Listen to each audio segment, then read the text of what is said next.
네, 고종환입니다. 저희 연구실은 이제 온디바이스 AI, 즉 이제 자원이 제약된 스마트폰이나 웨어러블이나 드론 같은 그런 모바일 디바이스에서 복잡한 딥러닝 모델을 가지고 효과적으로 추론하기 위해서 이제 그러려면 소프트웨어도 최적화해야 되고 하드웨어도 옵티마이즈 해야 되고요.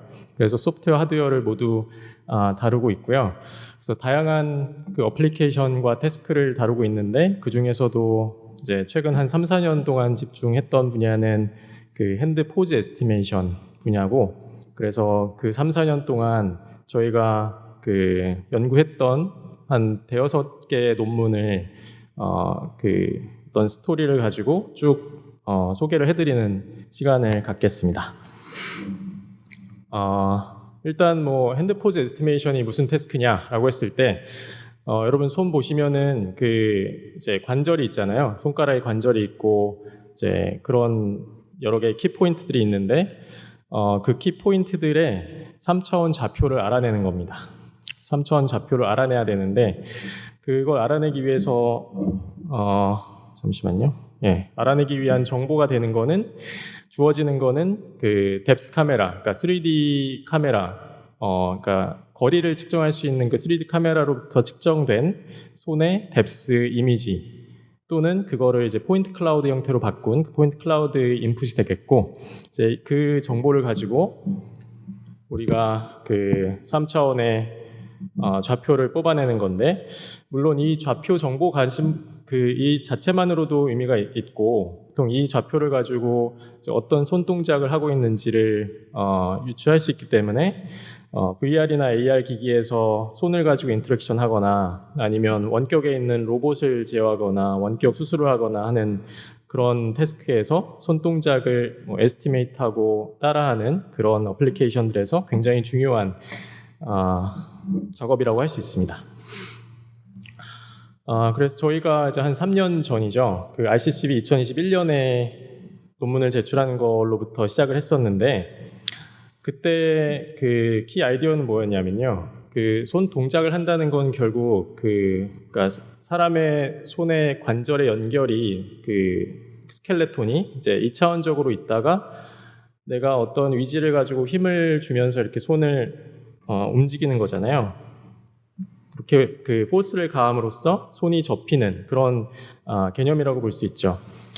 그래서 그거를 태스크로 대응시켜 보면 2D 핸드 스켈레톤이 있고 이제 폴딩 디코더라는 다른 태스크에서 접목된 제한된 아이디어가 있었는데, 폴딩 디코더에 의해서 3D 포즈로 폴드되는 그걸 예측하면 되는데, 예측하는 데 있어서 아까 말씀드린 대로 인풋으로 들어오는 포인트 클라우드의 특성을 가지고 포스를 이용해서 폴드를 시킨다라는 개념을 가지고 이제 핸드 폴딩 넷을 제안을 했었고, 그래서 다른 기존의 기법들보다 훨씬 더 좋은 정확도를 나타내게 되었습니다. 그래서 이 세 가지 데이터셋이 보통 싱글 핸드 데이터셋이라고 해서 손 하나에 대해서만 캡처가 돼 있고 레이블링이 되어 있는 데이터셋인데, 이 단위는 지금 밀리미터 단위의 에러입니다. 그러니까 한 10mm, 그러니까 1cm 이내의 3차원 좌표 거리의 오차를 가지고 정확하게 좌표들을 에스티메이트 할 수 있다라는 거였는데, 말씀드린 대로 그때까지만 해도 이제 손이 하나만 있는 싱글 핸드 데이터셋만 대상을 했었고, 그런데 우리가 실제로 일상생활에서 보면은 여러 가지 물체를 잡고 있는 케이스들이 많죠. 컵을 잡고 있다거나 가위를 잡고 있다거나 아니면 카메라가 이쪽에 있다고 했을 때 제가 손을 이렇게 하고 있으면 제 손가락은 카메라로부터 정보를 얻을 수가 없잖아요. 이렇게 셀프 오클루전이나 다른 오브젝트에 의해서 오클루전이 생기는 경우에 어떻게 효과적으로 할지에 대한 솔루션을 개발해야 될 필요성이 있고, 그래서 그런 경우에 대한 솔루션으로 저희가 두 가지를 연구한 게, 하나는 이제 디퓨전 모델을 이용한 거고 다른 하나는 트랜스포머를 이용한 모델입니다. 이제 디퓨전 모델은 굉장히 많이 쓰이고 있죠, 요즘도.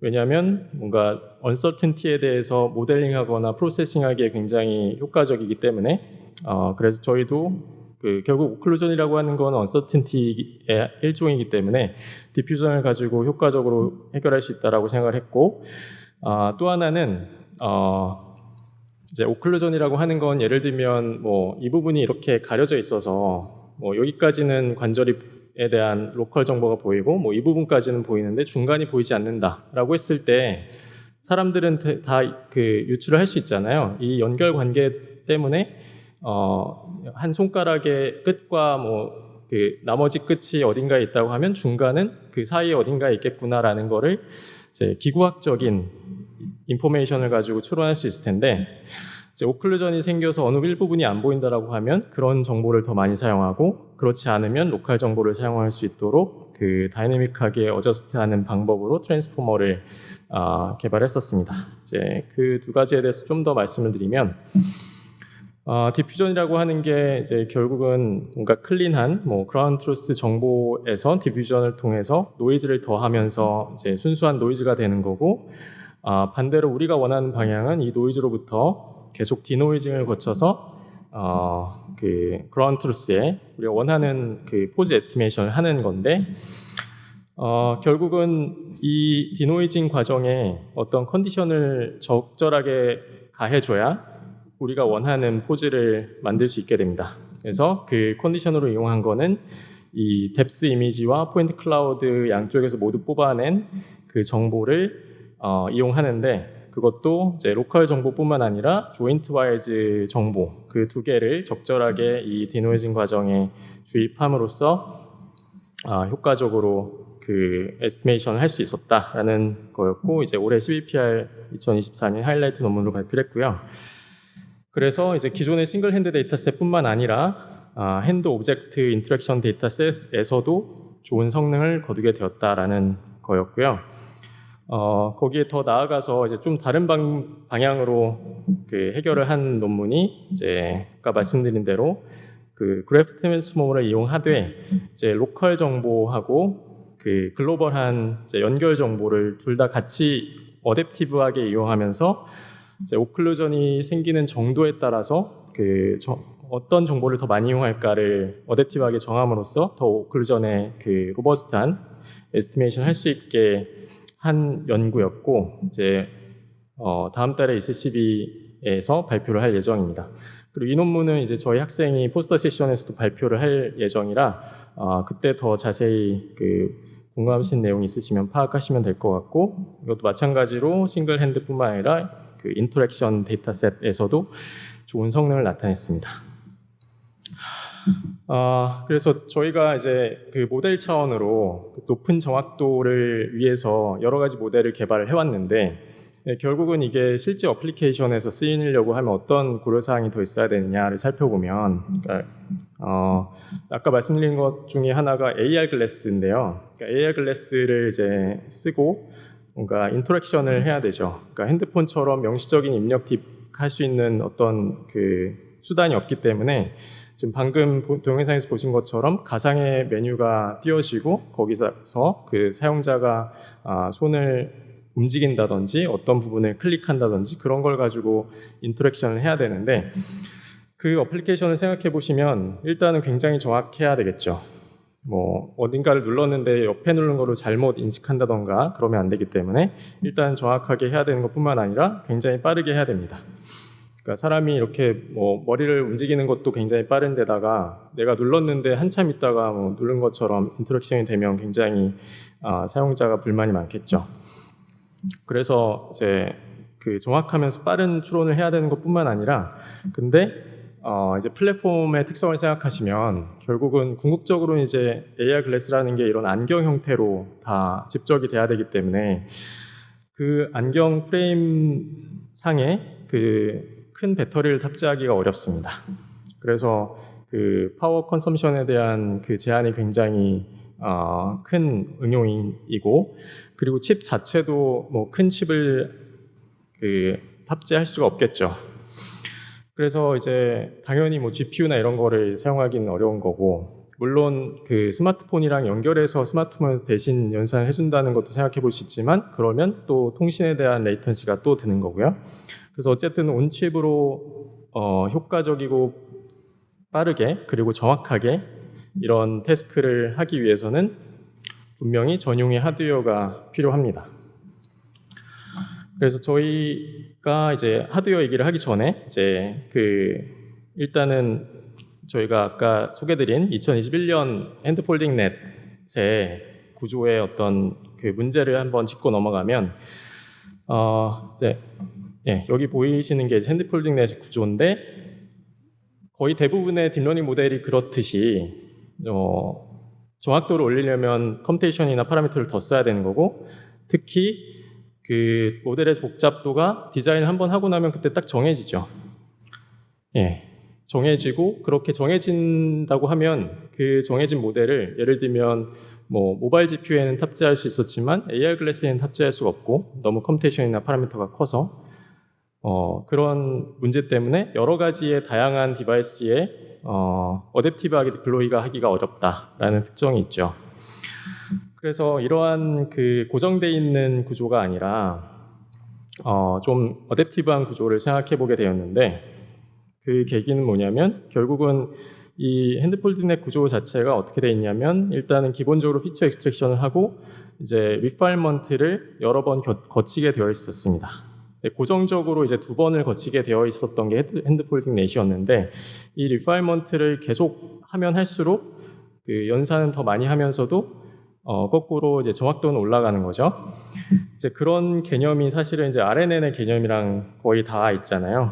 그러니까 이니셜 스테이트에서 이제 RNN 그 노드를 거치면서 스테이트가 전이하면서 점점 더 뭔가 복잡한 추론을 할 수 있는 그런 구조랑 다 있기 때문에 이제 거기에서 착안을 해서 이제 그 레지듀얼 리커런트 뉴럴 네트워크를 써가지고 한 번 딱 추론하면 끝나는 게 아니라 추론 결과를 가지고 계속 리파이먼트를 반복해서 함으로써 그 정확도를 우리가 가용한 자원에 맞게 더 자원이 있으면 더 돌려서 정확하게 얻고 그렇지 않으면 부정확하지만 빨리 더 효율적으로 돌릴 수 있도록 그래서 예를 들면 뭐 첫 번째 돌리면 여기지만 그러니까 여기가 이제 별표가 그라운드 트루스라고 하면 한 번 돌림으로써 더 정확한 곳을 찾아갈 수 있는 그런 개념이고 실제로 정량적으로 보셔도 이제 이 빨간색이 이 리커런트 뉴럴 넷을 썼을 때 결과인데요. 이제 오른쪽은 그 에러가 되겠고 그 y축이 연산량입니다. 그래서 연산을 더 많이 하면 할수록 그 조인트 에러가 줄어들고 그런데 이러한 선을 연결해서 했을 때 저희가 다른 기존의 기법들보다 더 연산을 덜 하면서 그 적은 에러를 가지고 에스티메이트를 할 수 있었다라는 것을 볼 수 있었습니다.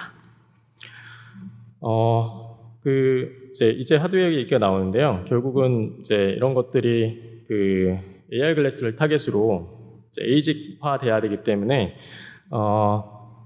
저희가 원래 타겟했던 거는 이제 뭐 수 밀리바이 수 밀리미터의 크기의 칩에다가 실제로 그 거리를 측정할 수 있는 센서를 탑재하고 그거와 같이 그 저희가 개발한 그 핸드폴딩 넷 에스티메이터 그 부분을 하드웨어로 구현해서 연결해서 하나의 칩으로 그 AR 글래스에 탑재할 수 있는 그거를 이제 타겟해서 하드웨어 구현을 했습니다. 근데 이 하드웨어 구현이라고 하는 게 그냥 뭐 소프트웨어를 딱 가져다가 그대로 하드웨어 구현을 하는 게 아니라 그 소프트웨어 모델을 경량화를 일단 해야죠.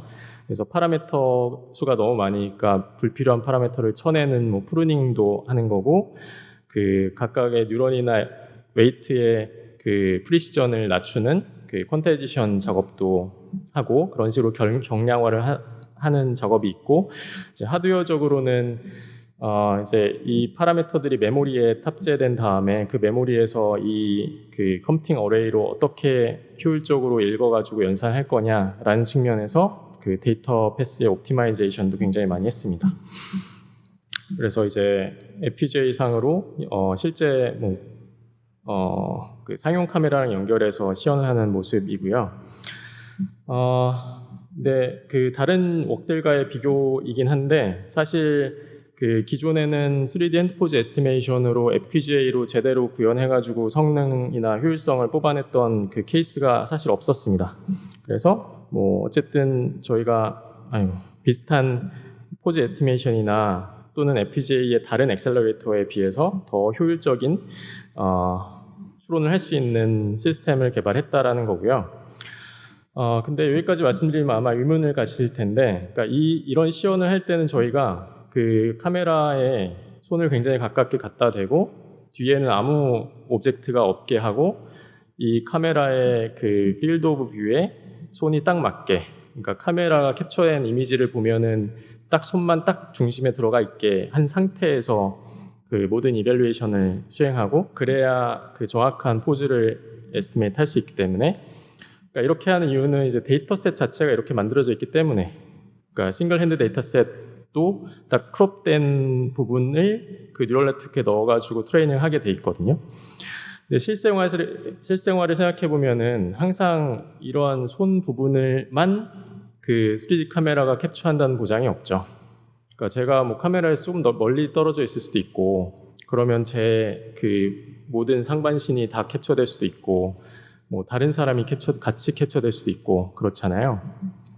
그러면 그런 경우에 어떻게 하면 그 손 부분만 효율적으로 잘라내서 그 부분만 네트워크에 넣어서 추론할 수 있을 것이냐라는 이제 문제가 생기는 거죠.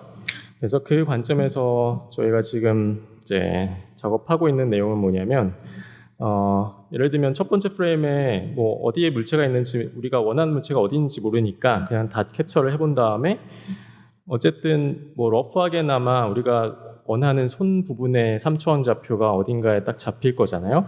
예, 잡히면 그 부분에 그러니까 나머지는 날려버리고 그 부분만 크롭을 해서, 그리고 이 부분에 대해서 또 레졸루션을 더 잘게 나눌 수 있겠죠. 그러니까 더 공간이 작아지니까 그 레졸루션은 더 이제 빡빡하게 그 인포메이션을 더 많이 넣어서 캡처를 할 수가 있는 거죠. 그래서 이런 식으로 이제 그 아이터레이티브하게 그 손 부분을 찾아가면 결국은 이제 이 부분만 딱 떼내서 네트워크에 넣어주면 네트워크가 다른 오브젝트 때문에 에스티메이션 헷갈리지도 않고 이 해당하는 손 부분에 더 고화질의 정보를 받기 때문에 그 에스티메이션 정확도가 좋아진다라는 얘기입니다. 그래서 예를 들면 이 그림처럼 원래는 이제 카메라가 전체 사람의 상반신을 다 잡고 있고 이제 손이 굉장히 작은 부분이 여기 어딘가에 있죠. 이걸 그냥 넣었을 때는 그 네트워크의 에러도 굉장히 크고 당연히 이 전체를 추론해야 되니까 에피션시도 높지가 않습니다. 근데 우리가 이 부분만 딱 크롭해서 넣어주면 에러도 줄어들고 더 효율적으로 추론할 수 있다라는 개념이 되겠습니다. 네, 이제 여기까지 일단은 말씀을 드리고요.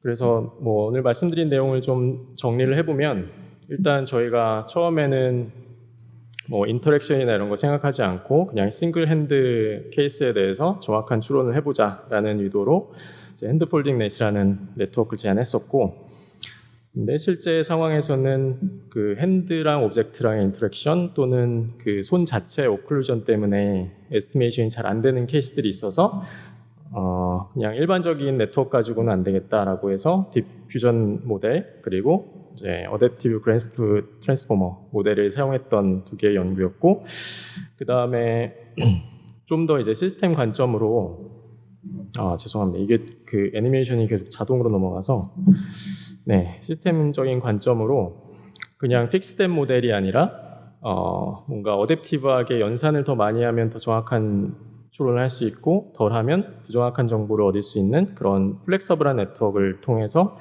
그 자원과 정확도 사이의 어떤 그 트레이드오프 그리고 원하는 트레이드오프 상의 어떤 지점을 가지고 그 어플리케이션 돌릴 수 있는 그런 네트워크를 이제 작년 NCCB에 발표를 했었고, 아예 이제 전용 하드웨어가 필요하겠다라는 그 요구에 의해서 그 엑셀러레이터 하드웨어를 디자인했던 거를 이제 IoT 저널에 냈었고요.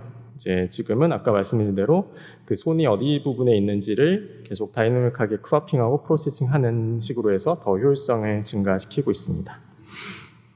네,